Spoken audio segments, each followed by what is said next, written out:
Allora, buonasera a tutti e questa sera ci troviamo per parlare ancora un po' dell'aspetto apologetico della Bibbia. Abbiamo visto come nell'altra lezione come il Signore si è rivelato a Mosè e come si è dimostrato essere colui che ha detto di essere. E abbiamo esaminato un po' il cammino dell'Esodo, l'inizio, che l'inizio per Mosè e quindi abbiamo sempre detto che dal punto di vista apologetico un cammino individuale o un cammino privato è solo per sé, ma l'aspetto apologetico sta nel fatto che Dio manifesta la sua opera, la sua potenza all'esterno di una situazione privata. E per questo abbiamo esaminato Mosè, perché non soltanto c'è il suo aspetto privato, la rivelazione che Dio fa a lui per farsi credere da lui, perché lui cresce in un contesto di schiavitù, anzi di pericolo di vita, ma perché attraverso questo incontro con il Signore lui sarà liberatore di un popolo che soltanto gli uomini erano contati per circa 600.000, e se ci mettiamo altre 600.000 donne e se ci mettiamo pure i bambini è un grande popolo che lui guiderà per uscire. Abbiamo detto che non era semplice che il faraone dell'epoca avesse accordato il permesso di uscire, perché il popolo di Israele rappresentava una forza lavoro manuale dell'epoca, e quindi 600.000 persone. Potete immaginare se 600.000 lavoratori in un solo giorno se ne vanno via dalle varie attività che abbiamo. Facciamo un grande salto e arriviamo al libro di Giosuè e esaminiamo stasera i primi 6 capitoli del libro di Giosuè, perché anche loro hanno qualcosa di privato ma qualcosa di pubblico, che è più che pubblico, diciamo, per noi storico, che viene mostrato attraverso la storia, attraverso quello che può essere un racconto per un popolo, ma è la storia per noi, in quanto, perché parlo di storia, in quanto i dati menzionati nel libro di Giosuè hanno un riscontro archeologico e quindi un riscontro storico, anche se alcuni dettagli ovviamente sfuggono, perché sono scritti in dettaglio per il popolo che li ha vissuti e non per altri che invece hanno vissuto frammenti di storia. Quello che possiamo vedere è che c'è una transizione. Il libro del Deuteronomio, che è l'ultimo libro scritto da Mosè, per esempio nel canone della Bibbia tedesca viene scritto il quinto libro di Mosè, però è chiaro che l'ultima parte non è scritta da Mosè perché racconta la morte di Mosè. Quindi questo significa che qualcun altro l'ha scritto, e l'ha scritto verosimilmente Giosuè, o comunque sotto l'autorità, è stata scritta sotto l'autorità di Giosuè. Detto ciò, cosa possiamo dire? Alcune cose interessanti. Dio lascia il popolo fermo nella zona dove si trovava, perché permette loro di elaborare il lutto. Per 40 giorni sono lì a vivere la prima fase di lutto, che è una delle fasi più acute di un lutto, anche scientificamente studiato. Finché il popolo non è pronto per partire, Dio non lo sollecita, non c'è nessuno che spinge le cose. E questo è molto interessante, perché non è un Dio di guerre, ma è un Dio che ha a che fare con delle persone, e come dice il Salmo 103, lui sa che siamo fragili, lui sa di che pasta siamo fatti, potremmo dire, e che ovviamente ci permette, essendo lui il nostro creatore, di vivere i momenti difficili. Anche altre volte Dio lasciò il suo popolo fermo affinché potesse ripartire nelle condizioni migliori per essere un buon testimone di Dio sulla terra. Non è un Dio tiranno, ma è un Dio che il primo interesse, il primo amore è perché le persone stiano bene.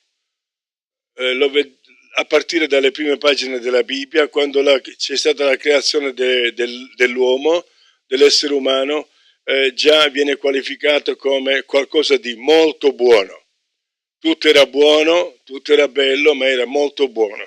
E quindi c'è questa attenzione. Poi ovviamente il Signore vive e si rivela la sua spiritualità nei popoli e nelle persone che ci sono. Dio ci concede il tempo di riassestarci per riascoltare la sua voce e sapere quale direzione prendere dopo il lutto. La vita continua, Lui, Dio è con noi, vi ricordate sempre questo nome di Gesù, Immanuel, con noi Dio, e ci accompagna alla ripresa della prossima tappa, quindi del nostro cammino. E così possiamo vedere nel libro di Giosuè. Nel canone ebraico il libro di Giosuè viene chiamato, fa parte dei cosiddetti profeti anteriori. Profeti anteriori per due motivi, ce ne sono anche tanti altri, ma principalmente questi. Uno, perché Dio parla con il popolo attraverso, in questo caso Giosuè, prima attraverso Mosè, poi di Giosuè, e perché quella storia diventa un profeta anteriore, cioè qualcuno che ha portato, ha raccontato e ha vissuto l'opera di Dio, le promesse di Dio che si sono adempiute, per poter dire: così come Dio ha agito nel passato, non vi ha abbandonato, non vi ha lasciato, è lo stesso Dio che vi accompagnerà nel futuro. Quindi è una parola profetica del passato, una parola che ci incoraggia venendo dal passato, cioè da fatti concreti. Non so se vi è capitato qualche volta nella vita di poter dire: vabbè, ce l'hanno fatto gli altri, ce la farò pure io.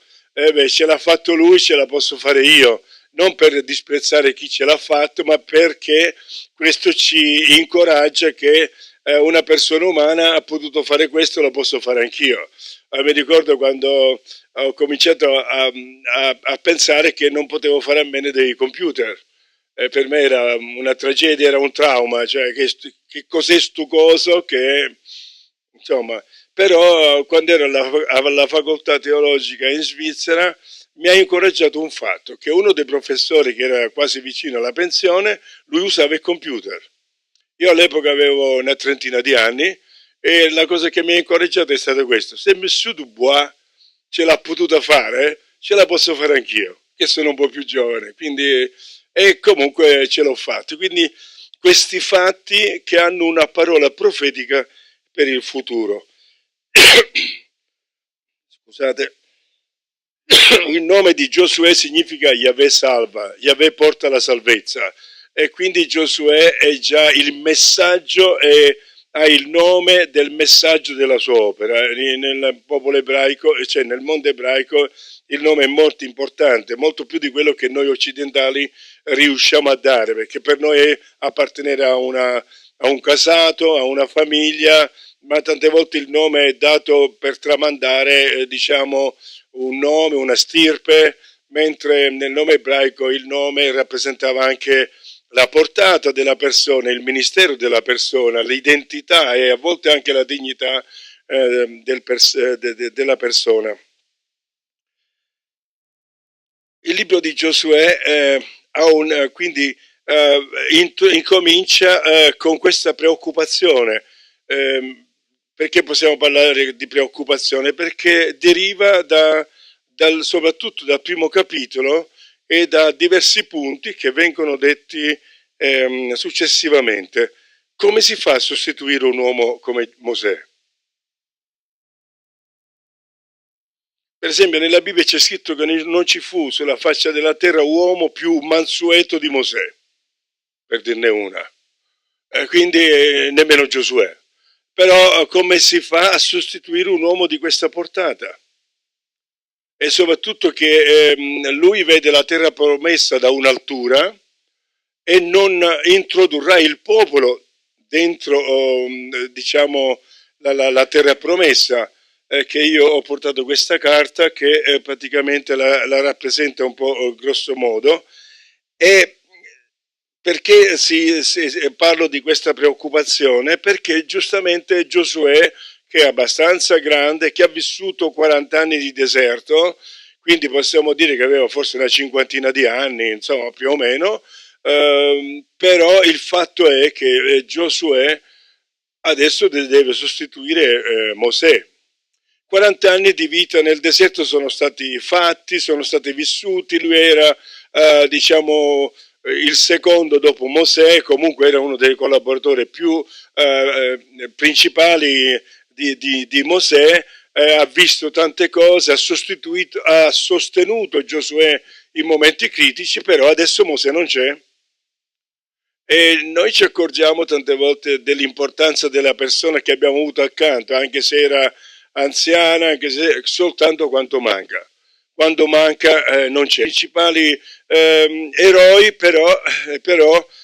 principali eroi però si trova davanti a questa realtà. Molte volte il libro di Giosuè viene preso come, lo dico subito così magari i collegamenti li fate da soli, non c'è bisogno che ogni volta ci torno, viene preso come un esempio sia della nuova alleanza in Cristo, ma viene anche preso come un esempio della vita personale di ognuno di noi. E quindi ci dà ancora la misura del prendere percezione della nostra umanità, della nostra fragilità, come ne parlavo anche ieri nel culto, nel fatto che dobbiamo avere paura della nostra umanità, perché chi ci ha creati la conosce bene. E chi ci ha creato, se sentiamo adesso le parole della prima parte del capitolo 1, possiamo sentirle anche nostre. E mi permetto di dire questo: il libro di Giosuè è scritto da Mosè e queste parole sono dette a Giosuè, prima di tutto. Però mi permetto di dire che le possiamo un po' applicare a noi, perché io non ti lascerò e non ti abbandonerò viene ripreso nel Nuovo Testamento. Almeno in Ebrei capitolo 13 c'è scritto: io non ti lascerò e non ti abbandonerò. Chiaro così. Leggiamo un attimo. Quindi dopo la morte di Mosè, ne abbiamo parlato, il servo del Signore, come dico sempre quando leggete Signore tutto maiuscolo, sta parlando di Yahweh, quindi di Dio che è in relazione con chi crede in Lui, con il suo popolo e con cui ha fatto alleanza. Il Signore parlò a Giosuè, figlio di Nun, servo di Mosè, e disse: Mosè mio servo è morto. Alzati dunque, attraversa questo Giordano con tutto questo popolo per entrare nel paese che io do ai figli di Israele.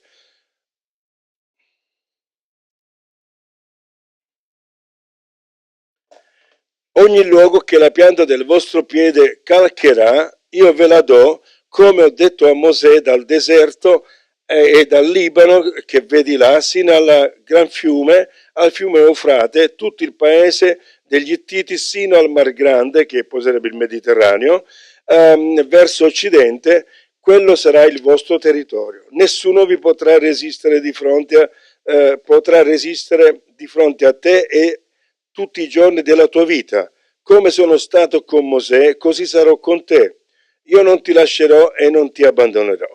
Sii forte e coraggioso, perché tu metterai questo popolo in possesso del paese che giurai ai loro padri di dar loro. Solo sii molto forte e coraggioso. Vedete questo riprendere l'incoraggiamento. Abbi cura di mettere in pratica tutta la legge che Mosè mio servo ti ha data, non te ne sviare né a destra né a sinistra, affinché tu prosperi dovunque tu andrai.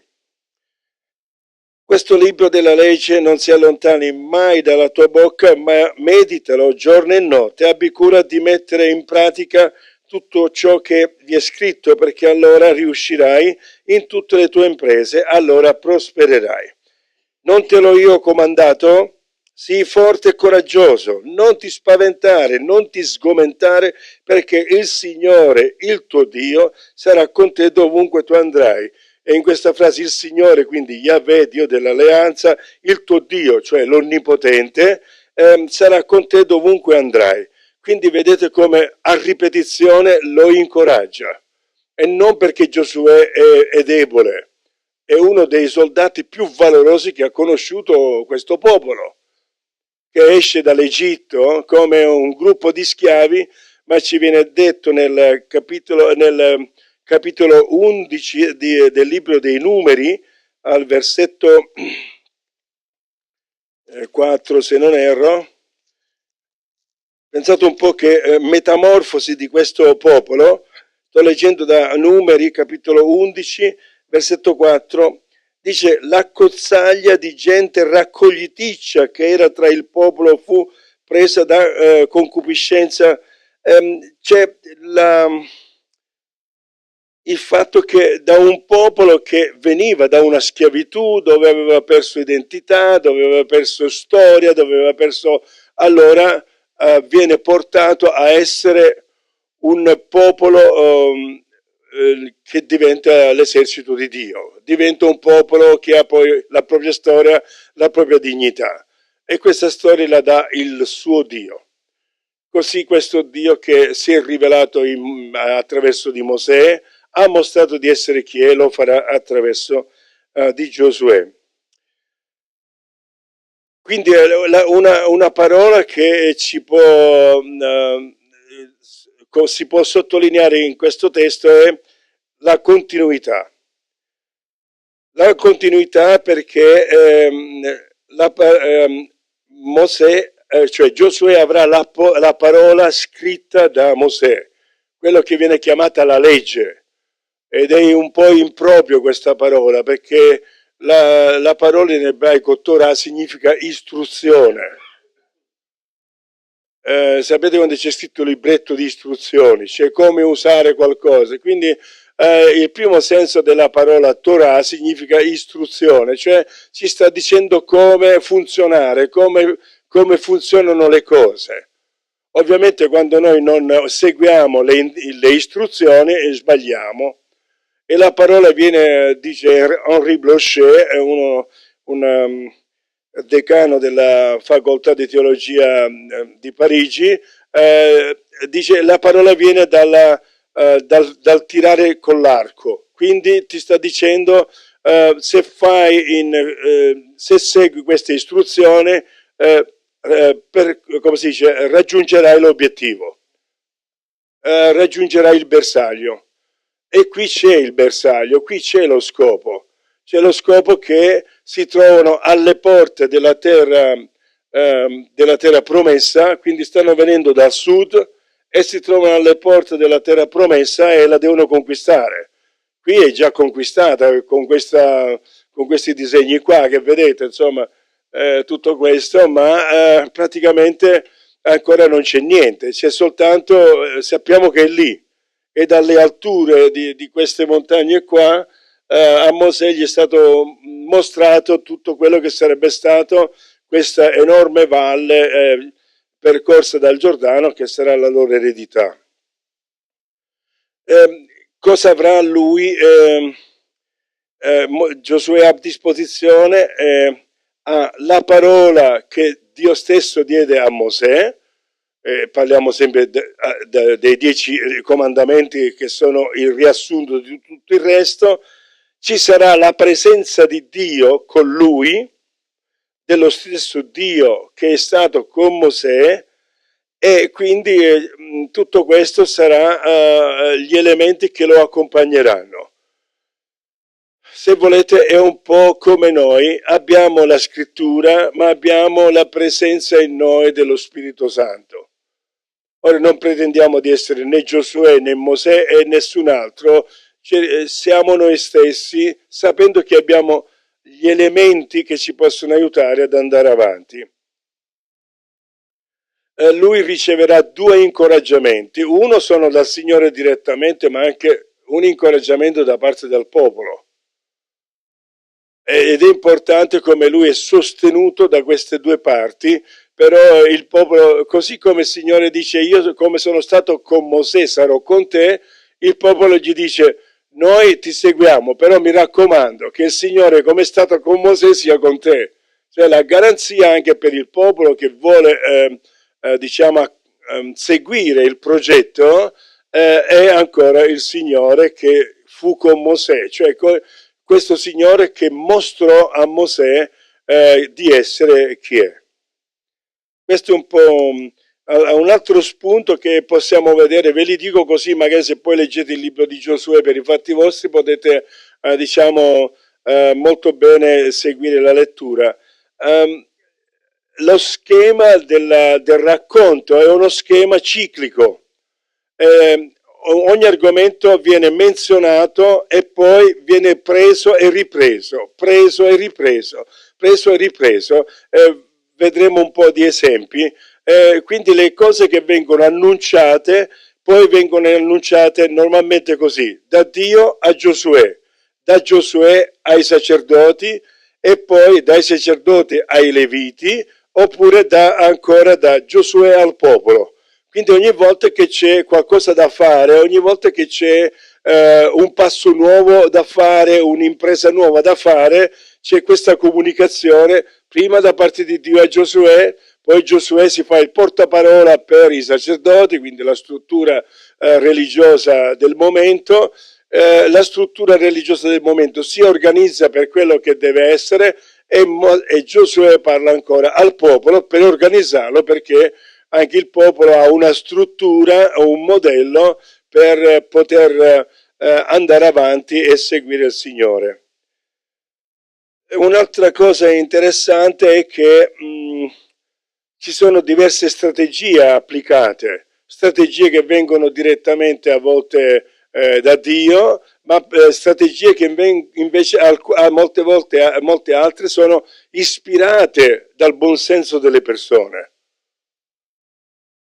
E questo è interessante perché è vero che il Signore ci parla, ognuno di noi può dire io quella volta o quell'altra volta, è vero che a volte ci parla attraverso la scrittura, ma è anche vero che abbiamo bisogno e siamo chiamati a usare il buon senso, perché il nostro buon senso è educato da quelli che sono, i nostri punti cardini, i nostri pensieri, il nostro credo, i nostri valori educano il buonsenso, lo istruiscono e questo buonsenso può agire, si dice oggi, in scienza e coscienza.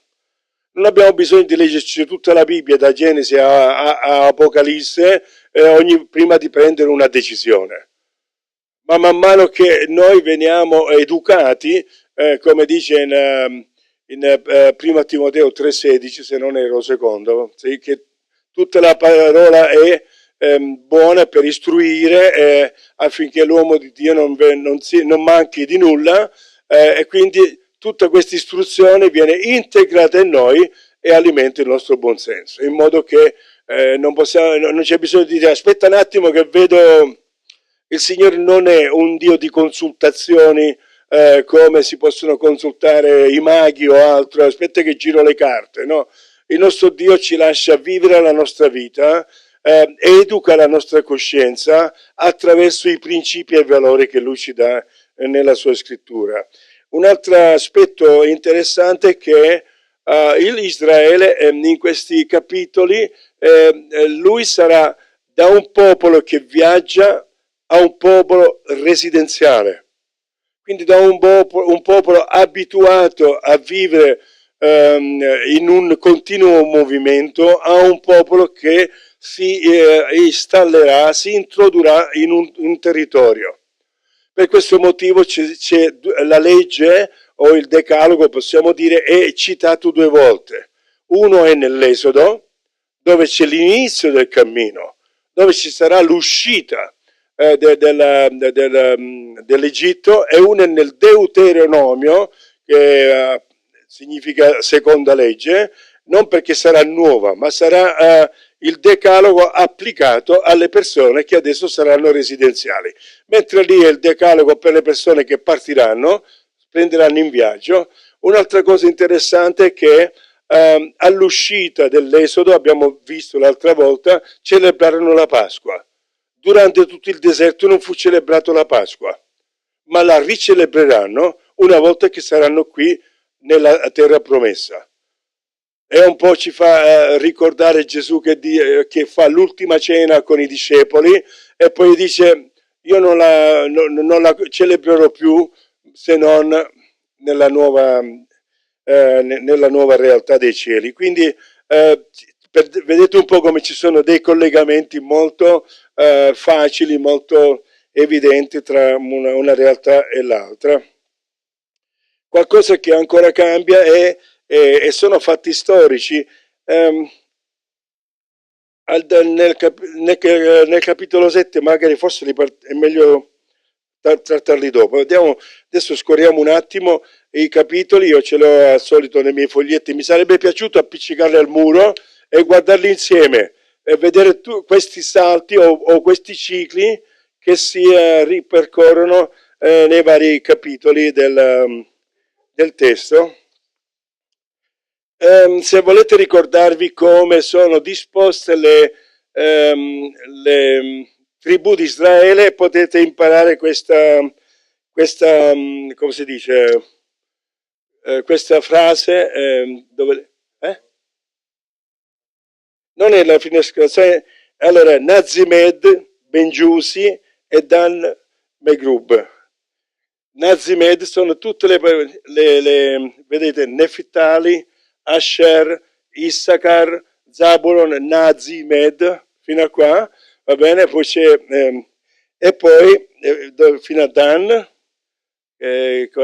qua, no, da quella parte, sì, Dan, Ben, Giu, e la Sis è per Simone, perché la tribù di Giuda e Simone sono una tribù che ha un unico territorio.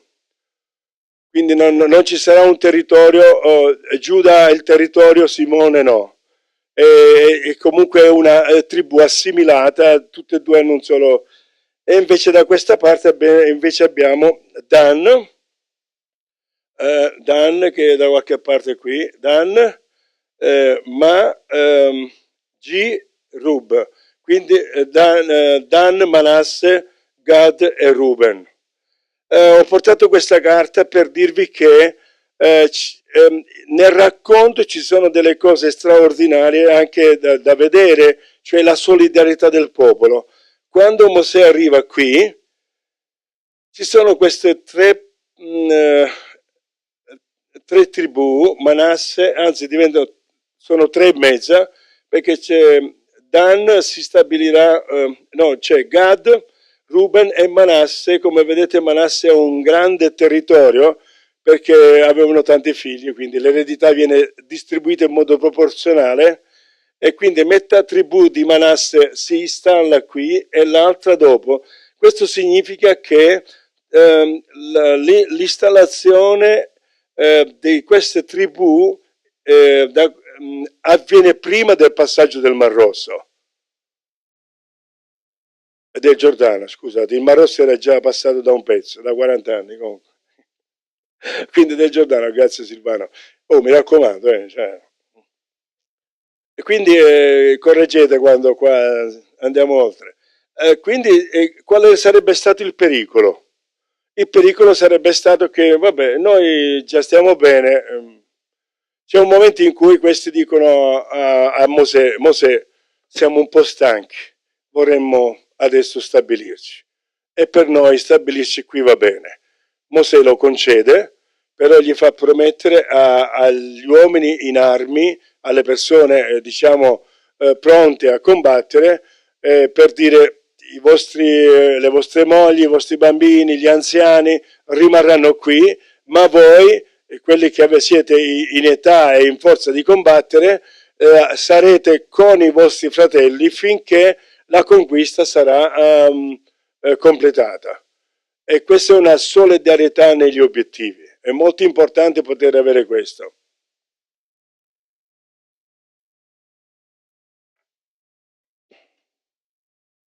Se lo vediamo nel capitolo 1, versetto 12, dove dice: Giosuè parlò pure ai Rubeniti, ai Gaditi e Manasse, e disse loro: ricordatevi dell'ordine che Mosè, suo servo, il servo del Signore, vi diede quando vi disse: il Signore vostro Dio vi ha concesso riposo e vi ha dato questo paese.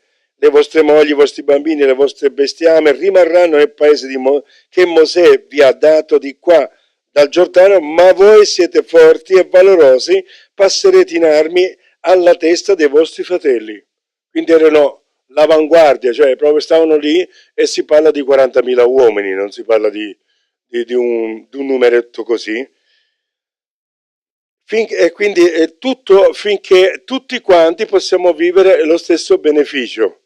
Potete immaginare già di fare le applicazioni da noi stessi. C'è bisogno di mettere insieme tutte le forze affinché possiamo raggiungere gli obiettivi. Volete una citazione del Nuovo Testamento? Efesini capitolo 4, dove dice che la forza del corpo è data dalla forza di ogni singolo componente del corpo. E loro gli rispondono: siamo pronti a dare la nostra vita per voi. No, questo viene più avanti. Ho saltato un capitolo. Quindi loro risposero: noi faremo tutto quello che ci hai comandato e andremo dovunque ci manderai, ti ubbidiremo interamente come abbiamo ubbidito a Mosè. Solamente sia con te il Signore, il tuo Dio, come è stato con Mosè. Quindi è chiaro che noi vogliamo fare la nostra parte, ma vogliamo essere certi di avere lo stesso Dio che era con Mosè. Vogliamo avere a che fare con lo stesso Dio che ci ha portato fin qua a partire dall'Egitto.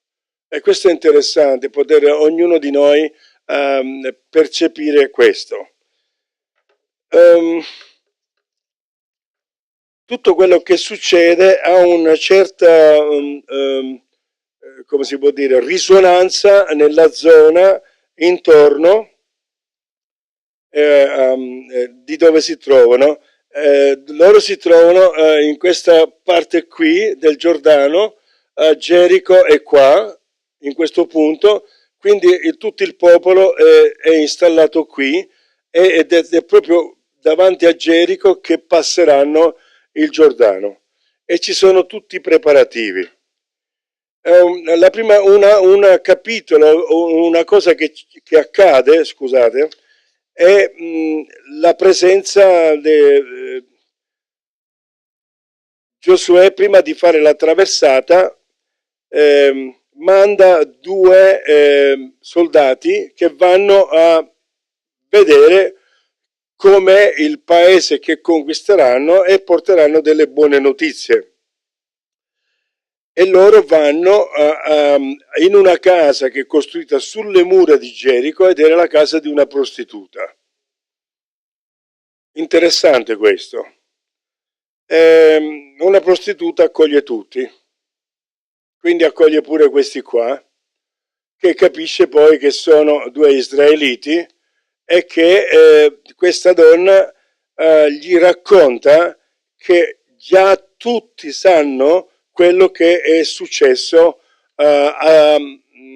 di come il Signore ha accompagnato Israele.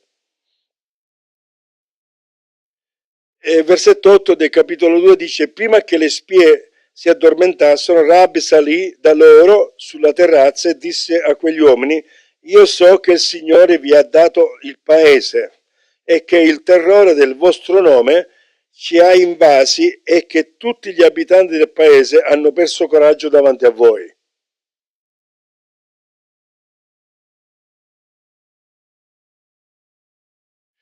Poiché noi abbiamo udito come il Signore asciugò le acque del Mar Rosso davanti a voi quando usciste dall'Egitto e quel che faceste al re degli Amorrei e di là dal Giordano, eccetera, eccetera. Appena abbiamo udito, il nostro cuore è venuto meno e non è più rimasto coraggio in alcuno per causa vostra, poiché il Signore, il vostro Dio, è Dio lassù nei cieli e qua giù sulla terra. Questa è la confessione di fede di Raab. E non importa chi è Raab, perché prima perché qua dice Raab la prostituta, ma prima di questa parola nell'ebraico c'è che è una signora, è una donna. Non è qualificata per quello che succede, ma è qualificata per chi è. È una Isha che fa questo. È interessante. È interessante perché lei fa questa confessione di fede, lei è sensibile alla fede e questa confessione di fede, il fatto che si rende conto che il Dio che ha guidato questo popolo fin qui è il Dio di lassù nei cieli e di qua giù sulla terra, gli ha permesso di poter agire come ha agito. E cosa ha fatto? Quando sentono dire, perché questi uomini sono andati lì qualche giorno, hanno visitato tutta questa zona del territorio, non è che sono stati lì 2 ore e poi se ne sono andate, per raccontare al popolo cosa avevano visto, devono averlo potuto vedere, quindi ehm, la notizia si sparse in tutta la zona e quindi il re di Gerico dice dove sono questi che li togliamo di mezzo? E lei cosa fa? Li nasconde e poi prima che loro si addormentassero li va a incontrare e gli dice queste cose che abbiamo letto. E gli dice allora, io sto credendo al vostro Dio, quindi cosa mi succederà a me? E da qui in poi ci sarà un contratto ben definito fra di loro, in cui lei diventa colei che salva tutta la sua famiglia, fratelli, sorelle, padre, madre, tutti quanto, le persone coinvolte nella sua famiglia. Il patto è però che siano tutti in questa casa, perché il resto sarà distrutto. E lei, non appena escono le spie, metterà una cordicella rossa. Già da quel momento si era qualificata, da quel momento si era identificata per essere colei che avrebbero dovuto riconoscere quando Israele avrebbe conquistato Gerico. Perché non si sa come, ma Gerico sarà stato conquistato. Se Dio di lassù e che anche su questa terra ha agito come vi ha fatto attraversare il Mar Rosso, farà anche in modo che questa città molto fortificata sarà conquistata. E qui fanno una strategia. Lei dice a quelli che stanno cercando di uccidere le spie: sentite una cosa, ma prima che fossero state, prima che fossero state chiuse le porte della città, loro sono andati via, quindi andatele a cercare, come per dire, stanno andando verso il Giordano. E poi lei, dopo che le avverte, gli dice: sentite una cosa voi due, uscite e andate dalla parte opposta, stateci 3 giorni, perché dopo che torneranno voi poi andate verso il Giordano. Quindi quello che fa è che le spie che sono qui a Gerico le manda per stare 3 giorni in questa zona montuosa e non verso il Giordano, perché li avrebbero presi. Quindi così si salvano loro e fanno questo patto molto interessante. Versetto 23: quei 2 uomini ritornarono, scesero dal monte, oltrepassarono il Giordano, andarono da Giosuè figliolo di Nun e gli raccontarono tutto quello che era loro era successo, scusate. E dissero a Giosuè: certo, il Signore ha dato in nostra mano tutto il paese e già tutti gli abitanti del paese hanno perso coraggio davanti a noi. Quindi, come si dice sempre, la prima vittoria è quella emotiva, quella del sentimento, quello di sentirsi forti perché con noi c'è il Signore. A questo punto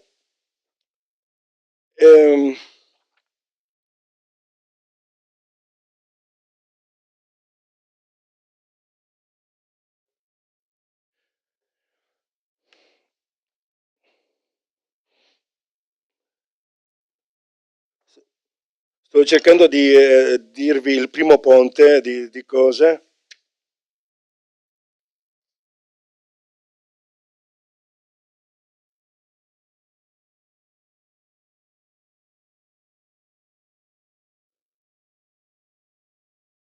Vi darò un altro ponte di racconti. Andiamo avanti, arriva il passaggio del Giordano, che già viene menzionato in Giosuè 1:11. Ecco, Giosuè si alzò al mattino di buon'ora e con tutti i figli di Israele partì da Sittim. Essi arrivarono al Giordano e là si fermarono prima di oltrepassarlo. Dopo 3 giorni, questo annuncio dei 3 giorni viene già citato in Giosuè 1:11. Appena l'abbiamo udito, il nostro cuore No, questo è 1:11, scusa. Passate per l'accampamento e date quest'ordine al popolo: preparatevi dei viveri, perché fra 3 giorni, vedete come riprende le cose e poi le sviluppa, la riprende e sviluppa. E quindi dopo 3 giorni gli ufficiali percorsero l'accampamento e diedero quest'ordine al popolo: quando vedrete l'arca del patto del Signore vostro Dio portata dai sacerdoti levitici, partirete dal luogo dove vi siete accampati e andrete dietro ad essa. Però vi sarà tra voi e l'arca la distanza di circa 2000 cubiti. Quindi è come per dire: l'arca andrà davanti, ciò che rappresenta Dio andrà avanti e voi rimanete a una distanza di sicurezza. Ma sarà una distanza abbastanza buona per poter capire qual è la direzione che dovete seguire. Sono tanti dettagli così molto, molto cari e precisi. Il versetto 5 parla: santificatevi perché domani il Signore farà meraviglie in mezzo a voi. Poi Giosuè disse ai sacerdoti, vedete la scaletta, Dio parla a Giosuè e poi Giosuè disse ai sacerdoti: prendete in spalla l'arca del patto e passate davanti al popolo. Ed essi presero in spalla l'arca del patto e camminarono davanti al popolo. Poi di nuovo il Signore disse a Giosuè: oggi comincerò. Questo è molto importante, cioè è Dio stesso che si preoccupa di fare diventare importante Giosuè. Quindi se vedete qualcuno che si autoqualifica di essere importante, cambiate strada. Se una persona è importante, gli altri lo vedono, non c'è bisogno di dirlo. Non c'è bisogno di autovantarsi o di autoproclamarsi. Tante volte succede proprio quello. Vedete gente che si autoproclama anche in mezzo ai religiosi, anche in mezzo alle chiese. Non c'è niente di autoproclamarsi. Se sei chi sei, le persone lo vedranno, lo riconosceranno. Sapete per quale motivo? Perché le persone riconosceranno se sei chi sei?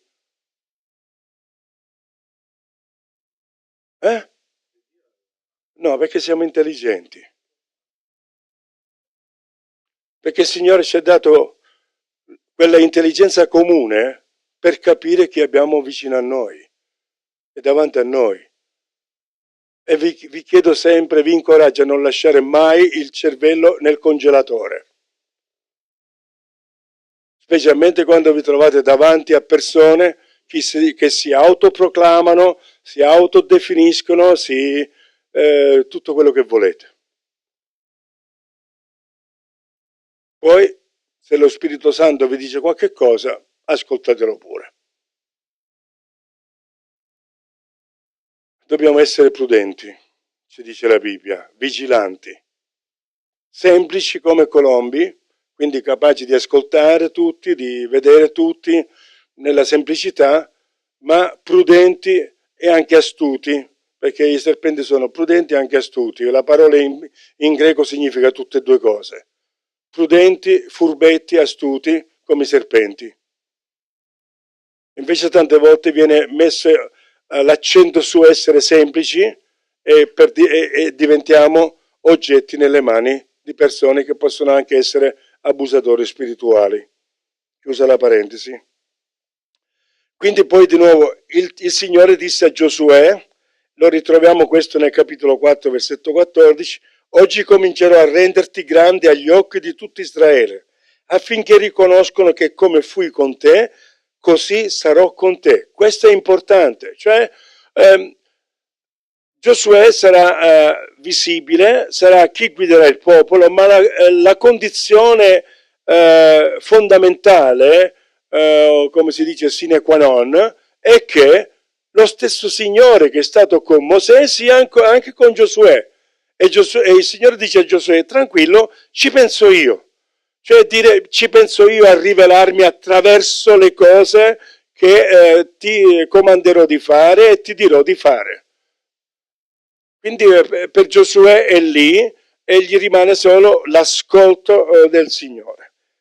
E poi tu darai ai sacerdoti che portano l'arca del patto quest'ordine: quando sarete giunti alla riva delle acque del Giordano, vi fermerete nel Giordano. E poi Giosuè dice ai figli di Israele, vedete come dicevo, il Signore a Giosuè, Giosuè ai sacerdoti, Giosuè al popolo: avvicinatevi e ascoltate le parole del Signore vostro Dio. E viene detto nel capitolo 1 versetto 10 e ripreso nel capitolo 5 versetto 1. Vedete come c'è sempre questo sviluppo delle cose. Poi Giosuè disse: da questo riconoscerete che Dio vivente è in mezzo a voi.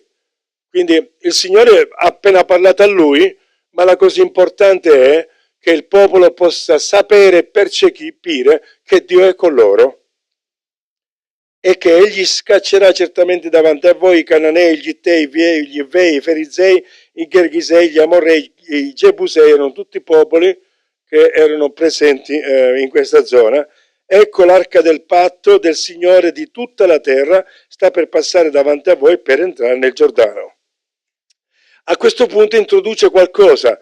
La testimonianza, è importante che la testimonianza diventi una testimonianza storica e oggettiva.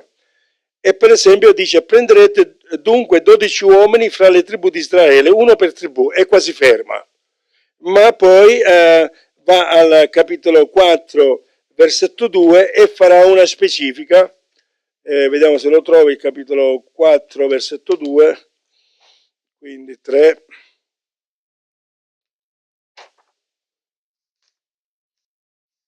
Eccolo qua. Per esempio, al 4 verso, quindi là annuncia: prendete 12 uomini, uno per ogni tribù. In 4.2 dice: scegliete tra il popolo 12 uomini, uno per tribù. Quindi mi raccomando, uno per tribù, e date loro quest'ordine: prendete da qui, in mezzo al Giordano, dal luogo dove i sacerdoti si sono fermati, 12 pietre. Portatele con voi di là dal fiume, collocatele nel luogo dove vi accamperete stanotte. Quindi vedete, man mano c'è sempre qualcosa in più da fare. E poi tutto questo perché Giosuè chiamò i 12 uomini che aveva designati tra i figli di Israele, uno per tribù, e disse loro: passate davanti all'arca del Signore. Vedete come si va sviluppando sempre il pensiero in mezzo al Giordano, e ognuno di voi porti sulla spalla una pietra secondo il numero delle tribù di Israele, affinché questo sia un segno in mezzo a voi, e in avvenire i vostri figli vi domanderanno: che cosa significano per voi queste pietre? Allora voi risponderete: le acque del Giordano furono tagliate davanti all'arca del patto del Signore quando essa attraversò il Giordano. L'arca del patto attraversò il Giordano. Cioè è sempre questo indicativo della presenza di Dio che opera in mezzo al popolo e a favore del popolo, che apre le cose e le chiude, che apre il momento e lo chiude. Quando essa attraversò il Giordano, le acque si furono tagliate, e queste pietre sono per i figli di Israele un ricordo per sempre. Ecco qui la costruzione della testimonianza. Queste 12 pietre messe una sull'altro, che significano? Noi siamo chiamati a dare un racconto della testimonianza, e questo vale per noi. Prima o poi quelli che sono vicini a noi ci chiederanno una domanda. Viene detto anche in Pietro: quando vi chiederanno, e primo Pietro, se non mi sbaglio, capitolo 3, sappiate rispondere della vostra speranza. Sappiate dare testimonianza. Lì la parola è esattamente: sappiate fare un'apologesi di quello che credete, cioè mostrate realmente, concretamente quello che credete. I figli di Israele fecero dunque come Giosuè aveva ordinato.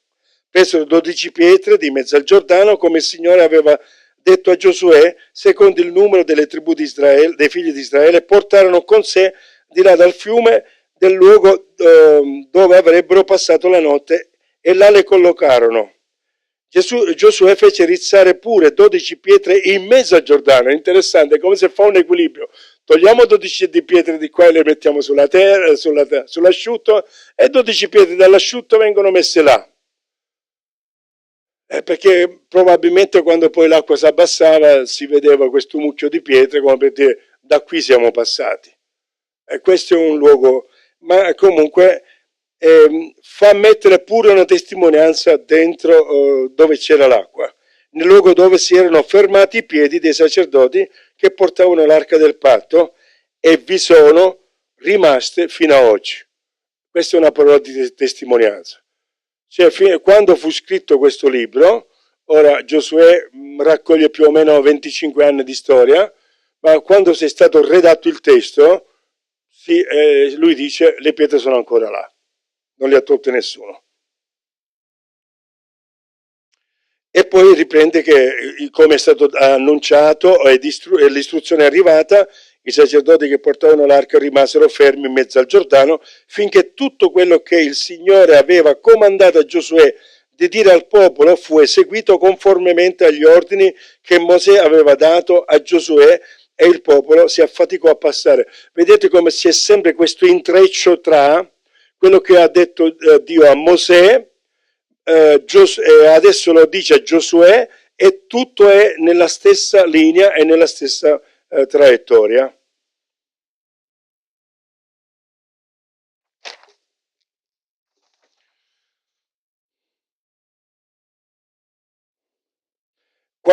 Sto leggendo da 4:11, quando tutto il popolo ebbe concluso la traversata, passò anche l'arca del Signore con i sacerdoti in presenza del popolo.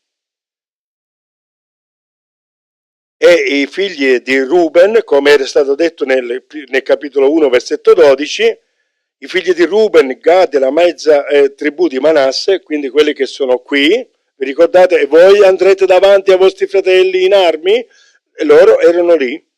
Attraversarono in armi davanti ai figli di Israele, come Mosè aveva detto loro, circa 40.000 uomini pronti di tutto punto per la guerra, passarono davanti al Signore nelle pianure di Gerico e andarono a combattere. In quel giorno il Signore rese grande Giosuè agli occhi di tutto il popolo, ed essi lo temettero come avevano temuto Mosè tutti i giorni della loro vita. È sottolineato molto spesso questa continuità. Il Signore: io non ti lascerò e non ti abbandonerò, non ti lascerò in mezzo alla strada, ti porterò fino in fondo. Hanno passato 40 anni di deserto, Mosè non c'è più, adesso c'è Giosuè, ed è Dio stesso che si preoccupa di garantire e dimostrare questa continuità. Deve essere il nostro pregio, ma anche il nostro dovere, ma anche il nostro desiderio, il nostro piacere di curare la continuità della nostra fede. E il Signore saprà come Lui, se vogliamo dire, renderci famosi, per così dire, cioè renderci credibili, darci le parole giuste per poter indicare le testimonianze, parlare di quello che Dio ha fatto, di raccontarlo affinché la testimonianza e la vita spirituale e la rivelazione di Dio possa continuare. Un'altra cosa interessante, andiamo verso la conclusione, è che il popolo salì dal Giordano, versetto 19, il 10° giorno del primo mese, e si accampò a Gilgal, all'estremità orientale di Gerico. Quindi siamo come se Gerico è qui, loro sono un po' qui a est, sono proprio hanno di fronte Gerico. E Giosuè fece rizzare in Gilgal le 12 pietre che essi avevano prese del Giordano. Vedete come riprende questo racconto e dà sempre un dettaglio in più. Eccole qua.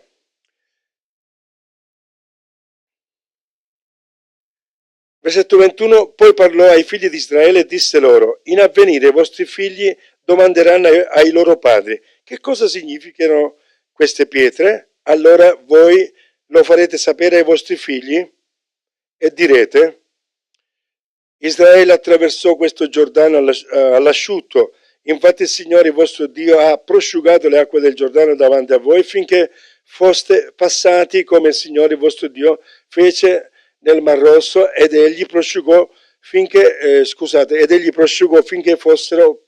finché fossimo passati, perché tutti i popoli della terra riconoscono che la mano del Signore è potente, e voi temiate in ogni tempo il Signore vostro Dio.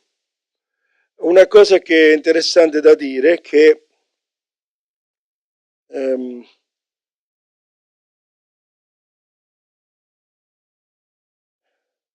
viene ripreso ancora nel capitolo.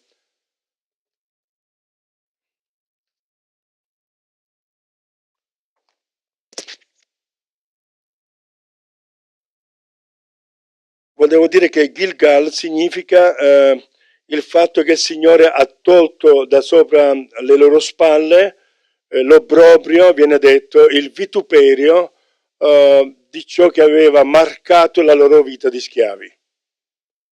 Cioè, da ora in poi, questo Gilgal significa rotolare giù, l'avevo detto anche l'altra volta, avevo fatto l'esempio di mio figlio che si toglieva lo zaino, quindi significa che da questo momento in poi tutto ciò che li aveva marchiato e macchiato di una identità che non era giusta per loro, che non riconosceva loro come persone se non soltanto come schiavi, questo è stato tolto. Quindi questo Gilgal significa non ci sarà più la vergogna di essere di questo tipo, ma siamo delle persone libere, liberate da Dio. Qua si finisce, se volete, la fase, questa prima fase,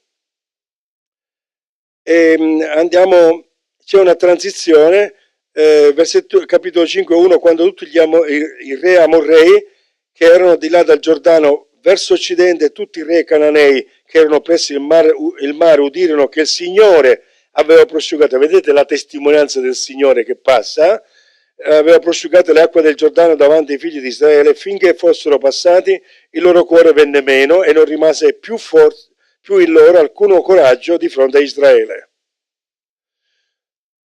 Qui, prima di continuare, avvengono delle cose interessanti. L'appartenenza al popolo di Israele veniva fatta attraverso la circoncisione dei maschi. E siccome, essendo in viaggio per 40 anni, l'ultima generazione che era stata circoncisa era quella che è uscita dall'Egitto, ma i loro figli non erano stati circoncisi, perché nel deserto non ci sono le condizioni igieniche per fare questo. E quindi, allora, qui il Signore, in quel tempo il Signore disse a Giosuè, fate dei coltelli di pietra, di selce sarebbe, e torna di nuovo a circoncidere Israele. E gli spiega tutto questo fatto qui. Quindi, eccolo qua, il rinnovamento dell'identità perduta. Erano persone libere, sono andate a essere schiave, adesso da persone schiave diventano di nuovo persone libere e quindi hanno un'identità di popolo. Ogni popolo ha i propri simboli, i propri segni per essere io appartengo a questo popolo, come se nelle famiglie noi abbiamo questo cognome, noi abbiamo, e qui c'era questo. Cerco l'ultima pagina. Fatto questo, vediamo nel versetto 7, diciamo che e Giosuè li circoncise, perché erano incirconcisi non essendo stati circoncisi durante il viaggio. Quindi tutta la nazione fu circoncisa e poi si fermarono ancora una volta, non fecero nulla finché erano tutti guariti. Potete immaginare che circoncidere delle persone adulte è molto diverso da come circoncidere i bambini. Tra l'altro si è visto che quando fanno la circoncisione dei bambini veniva fatta all'8° giorno, perché nell'8° giorno c'è un abbassamento di flusso sanguigno nel prepuzio dei bambini, dei maschietti, che la scienza ha scoperto. Un altro evento che completa questa preparazione a questa seconda fase è il fatto che celebrano la Pasqua, ve l'ho detto all'inizio. La prima Pasqua viene celebrata appena usciti dall'Egitto e adesso viene ricelebrata la Pasqua del Signore. La Pasqua che è il passaggio. Hanno appena lì avevano davanti il Mar Rosso e lo passano, qui c'era il Giordano, lo passano e celebrano la Pasqua. Quindi dal versetto 9 in poi, allora il Signore disse a Giosuè, oggi vi ho tolto di dosso, ecco qua, l'infamia d'Egitto, e questo luogo fu chiamato Gilgal, ve l'ho già detto 3 volte, era qua, nome che dura fino ad oggi e se ancora adesso c'è. I figli di Israele si accompagnano a Gilgal e sulla sera del 14° giorno del mese celebrarono la Pasqua nelle pianure di Gerico. Versetto 11, ecco un altro cambiamento. L'indomani della Pasqua, in quello stesso giorno, mangiarono i frutti del paese e quindi pane azimo e grano arrostito, cioè celebrarono la Pasqua così come era stata istituita. E il versetto 12, il cambiamento. E la manna cessò l'indomani del giorno in cui mangiarono i prodotti del paese e i figli di Israele non ebbero più la manna. Quindi se volete il cibo di sopravvivenza, lo stato di sopravvivenza, lo stato di viaggio, di pellegrino o di insicurezza è terminato. Adesso siamo qui, siamo residenziali e abbiamo ciò che ci produce il territorio. E si conclude questa parte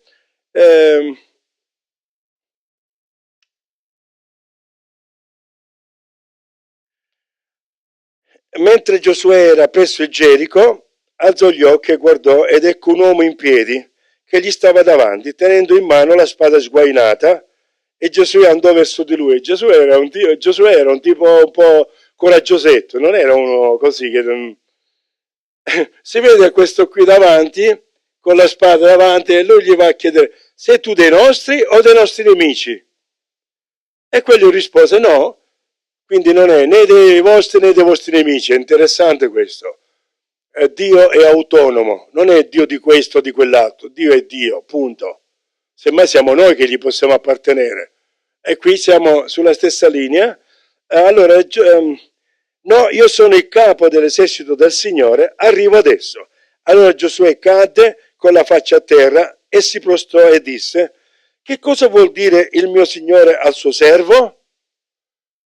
Quindi quando Giosuè si rende conto di chi è, si inchina, e il capo dell'esercito del Signore disse a Giosuè: Giosuè figliolo di Nun, uomo valoroso e prode, guida il popolo, combatterete, sconfiggerete i vostri nemici e riporterete grandi vittorie.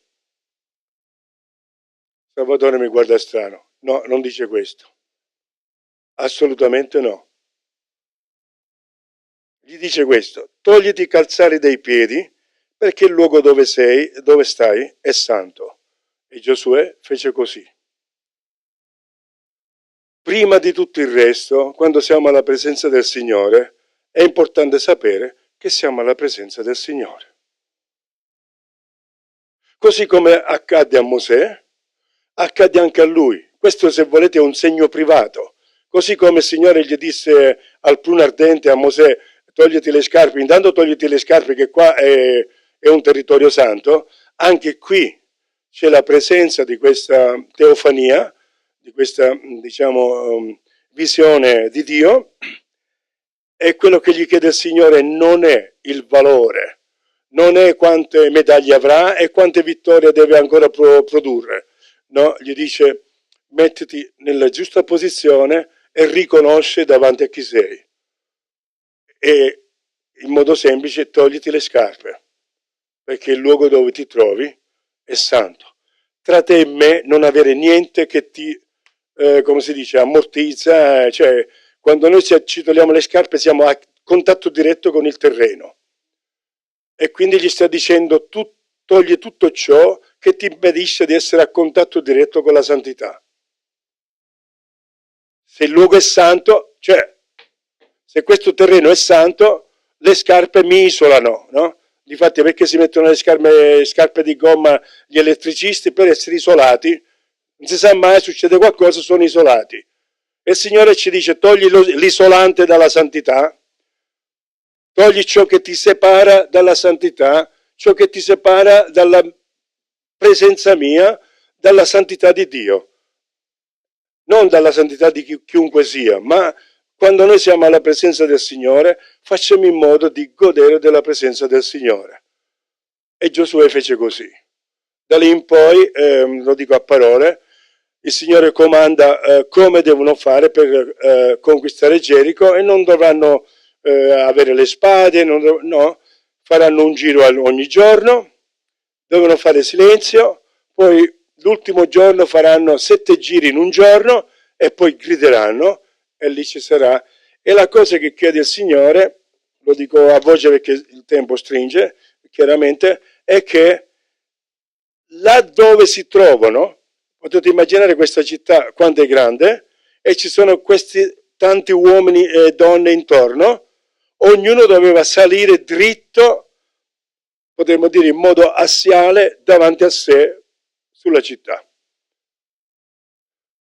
Non viene detto saliranno soltanto i soldati, i più valorosi, questo e quest'altro, ma ognuno che partecipa a quel momento lì è chiamato a partecipare e ad andare verso la conquista, ognuno facendo la propria parte.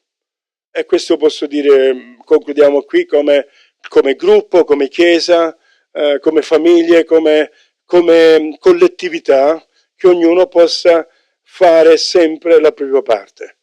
Non è stato chiesto alle donne di fare come gli uomini, ai bambini di fare come i grandi, ma ognuno gli è chiesto, ognuno avanzi e vada davanti a sé verso la conquista del territorio, detto sinteticamente. Quindi per noi vale anche questo invito, questa lezione di poter andare avanti, proseguire, camminare nella solidarietà della collettività, se parliamo di gruppi di chiesa, della chiesa, in modo che ognuno possa fare la propria parte.